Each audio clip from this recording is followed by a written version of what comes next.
Hola, Sosa Muñoz. Vamos a hablar de lo que es la facilidad adaptativa afectiva, digamos. La facilidad adaptativa afectiva, digamos, es como yo siento y cómo me puedo adaptar. Cómo me puedo adaptar a las emociones ajenas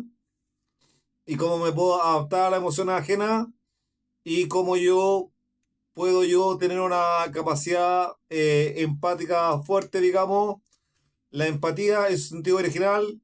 viene junto con la palabra sinestesia, que es realmente la sinestesia, digamos, la combinación de sensaciones, así como si yo estoy viendo un gorrión, claramente estoy en contacto con el objeto, ese gorrión se repiquetea la grava, digamos, y siento yo repiquetear la grava, es un tipo de alucinación refleja de lo esquizofrénico, pero claramente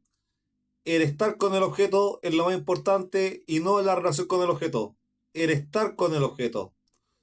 Estar con el objeto claramente es importante porque en el fondo me pasó que estar llenando el termo, digamos, el termo está lleno, y la persona no me entendió, claramente el que está lleno de agua,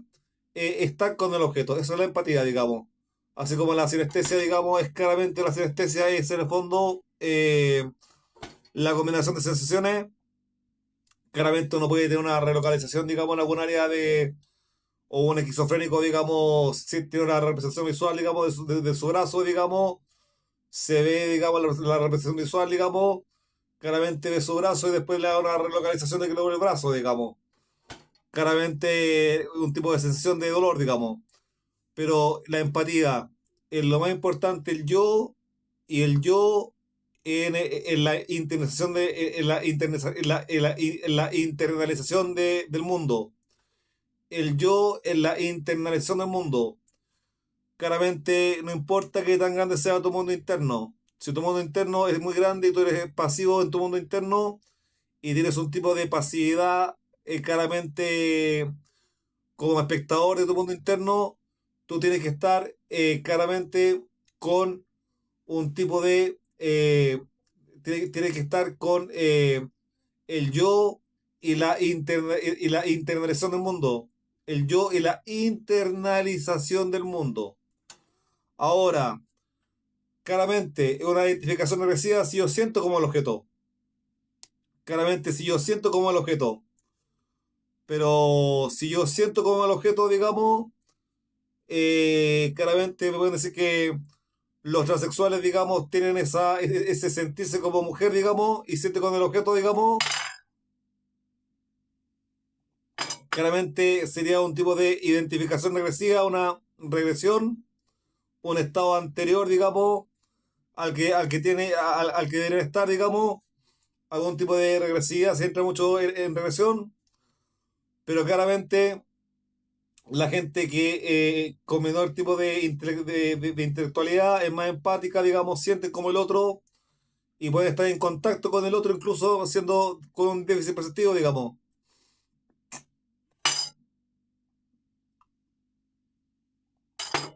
Yo pensaba que el derecho de interpretación era directamente proporcional al déficit perceptivo, pero si las manchas, digamos, claramente el déficit perceptivo, el hecho de que la gente se autoperciba de otro género que no es, digamos, se autopercibe mujer, claramente un hombre, bueno, allá él. Pero claramente si se autopercibe, digamos, puede que un delito de interpretación sea un déficit perceptivo, pero en el fondo, si tú en la imagen que estás viendo, la idea no es ver la capacidad imaginativa, digamos, de una imagen, repetir la imagen en la lámina, digamos, de PC. Claramente repetir esa imagen en la lámina de PC, digamos, tú tienes que ver la percepción, digamos, la figura. Y parece que el arcaísmo vestigial, digamos, hace que en el fondo se le proyecte ese arcaísmo vestigial a ese tipo de figura, digamos, y tengamos figura más arcaica aparentemente, o en contacto con esa figura se hace el tipo de objeto, digamos, y el objeto con esa figura se hace un tipo de simbolismo más arcaico. Pero ahora me tomé esta libertad de hacer video más largo porque de ese perceptivo no estaría claramente en la imagen, digamos, de Drescher, digamos, de Rorschach, pero claramente ese déficit perceptivo con el deber de interpretación, digamos, es directamente proporcional. Y claramente está en el ejemplo que ya di, digamos que en el fondo se tiene que eh, esos arcaísmos vestigiales, digamos, que está proyectándose, digamos, y se proyecta, digamos, en la figura, digamos, o si no, en contacto con la figura, digamos, se tiene el objeto, haciendo un tipo de forma arcaica y de simbolismo arcaico, y exactamente si el transexual siente como el objeto estar en contacto con el objeto, ver el gorrión, digamos, o ver el termo, o cuando yo le digo a la persona está el termo lleno, ver el contacto con el objeto, digamos, el termo, digamos, es claramente la empatía. Claramente a mí me gustaría tener más experiencia y aquí está lo que realmente, así como está la facilidad adaptativa y la facilidad adaptativa afectiva, digamos, y la facilidad de adaptación afectiva, se tiene un tipo de fuerte empatía, digamos, y una capacidad de empatía fuerte, el compartir experiencia, digamos. Si yo comparto experiencia y comparto la experiencia, estoy en una subjetividad junto con el otro, estamos en la guerra y comparto esa experiencia. Ese compartir experiencia claramente es una capacidad y es un tipo de capacidad exactamente empática, fuertemente empática. Y ahí está la empatía. Si yo tengo y comparto la experiencia con alguien, claramente puede ser que comparto la experiencia con la pareja, digamos, sexualmente, digamos, comparto la experiencia, eso ya es un tipo más de empatía y se comparte, digamos, pero no solamente eso, porque no puede ser un neurótico narcisista donde tiene un revestimiento de energía liminal puesto en el yo como objeto externo y en autoritarismo. Lo importante es lo que yo empecé con este video, la facilidad de adaptación afectiva y lo que realmente lo que es una capacidad fuertemente empática, digamos, compartir la experiencia. Pero me pregunto yo, ¿qué pasa si realmente la persona transexual claramente siente como ese objeto, pero está en contacto con ese objeto? Pero también sería una identificación regresiva. Entonces, ¿cómo? Tiene una identificación regresiva, ni siquiera se proyecta a sí misma y en vez de proyectarse en ese objeto como elección de objeto, en vez de proyectarse como elección de objeto, lo que hace en el fondo es estar en contacto con el objeto, así como no importa tu mundo interno que tan grande sea, hay que estar el yo en la internalización del mundo y estar en contacto con el objeto.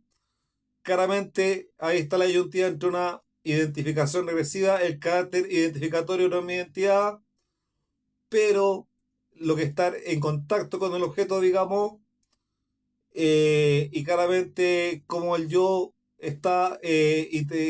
como yo, el yo lo internalizo con el mundo y no solamente el mundo interno, y el contacto, pero que nos da una identificación regresiva, digamos, con el otro. Y haces una introversión, o sea, introvertido, y una introversión es como una resonancia que se amplifica, digamos, yo veo a alguien, digamos, tengo un carácter, digamos, de introversión con ese alguien, y resuena como una amplificación, digamos, y el yo cambia. La psicoterapia y la gente que sabe psicoanalizar y que sabe psicoanalizar y no solo recetar, pueden cambiar un poco cómo se ve el sujeto, porque un sujeto que no cambia es un sujeto muerto, y esa introversión, más que ser un lado de cabeza, esa introversión es un cambio profundo de uno. El cambio lo hace uno. Por eso tomé el camino del psicoanálisis, digamos, y aprendí psicoanálisis por mi cuenta, porque quiero cambiar como camino espiritual mi yo. Por lo menos no solo mi yo, digamos, mi mundo interno y también como mi yo se internaliza con el mundo, sino esa introversión, aplicarla en conocerme. Y eso sería lo más importante. Esa introversión es importante y va cambiando mucho las cosas, digamos. Así, si soy excesivamente, tengo un autocontrol excesivo, digamos, puedo cambiarlo y se puede cambiar, digamos, con la introversión y la introversión es un cambio que hay que hacer, digamos, y claramente todavía dejo planteado la duda, claramente el déficit perceptivo, digamos, con la de interpretación, digamos, claramente estos temas vestigiales pueden estar proyectando o estar en contacto con una figura, digamos, siendo hasta la figura, y claramente y podría darse, porque claramente no se da, digamos, un déficit perceptivo que se proyecta, digamos, y también como los transexuales, digamos, están con el tipo de identificación regresiva que en vez de proyectarse en el objeto, digamos, con elección de objeto, siente como el objeto, pero eso ya es empatía en contacto con el objeto que hemos hablado, y ese contacto con el objeto viene siendo eso, contacto con el objeto y claramente y emocionalmente también, y si alguien, uno está en contacto con alguien o comparte una experiencia, por ejemplo, yo viendo al gorrión, claro, el gorrión no es un animal, pero comparto una experiencia o compartí una experiencia estando en una guerra y compartimos una batalla, claramente no solamente la gente con más nivel intelectual más bajo tiene ese tipo de empatía de estar con el objeto al no pensarlo por su déficit cognitivo, sino que el compartir experiencia es lo más importante, estar en contacto con el otro y no una identificación regresiva, una regresión, tanto que vendría siendo que alguien ya viejo tenga los síntomas de Alzheimer, si tiene Alzheimer, y sea un tipo de, por algún tipo de trauma, de una regresión en el punto de fijación de su desarrollo psicosexual y se vuelve cabro chico. El contacto con el objeto es fundamental. El contacto con el objeto para poder tener claramente, y si yo veo algo, y claramente hay una persona que a veces la imito, digamos, o si son introversiones o un cambio en mí, y se resonó y amplificó, y me ha ido mejor, y la introversión cambia uno, y la aconsejo. El psicoanálisis es un camino tremendamente bonito, y bueno, si quieren, compartan psicoanálisis, compartan en todo lo que ustedes quieran, digamos, lean, digamos, y compartir la experiencia con alguien, digamos, es fundamental, digamos, porque hay un contacto con el objeto, digamos, no solamente una relación con el objeto, y no será una identificación regresiva, digamos, de carta identificatoria, no es mi identidad, es un tipo de contacto con el objeto, digamos, compartido una batalla, compartido una experiencia, digamos, genuina, claramente que va a la experiencialidad y a la subjetividad de uno. Que estén bien. Y yo puedo tener una subjetividad, digamos, de alguien, digamos, y no conozco el entorno, y tengo hasta ahí, la subjetividad mía está hasta ahí, o hay otra subjetividad que no conozco. Eso les dejaría. Que estén bien.